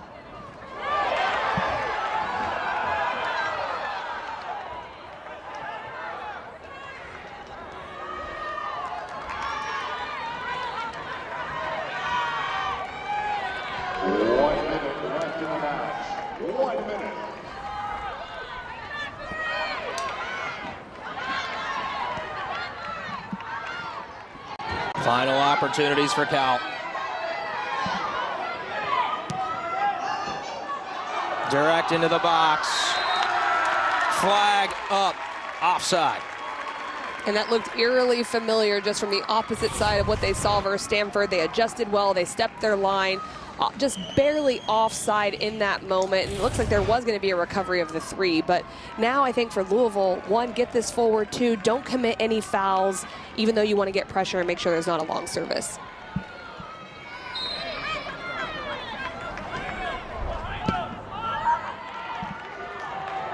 Karen Ferguson Days said you can drown in this league quickly if you're not ready with the quality of depth. But here on this Sunday afternoon, Louisville prevails. The toughness matched with the result, and the Cardinals beat 25th ranked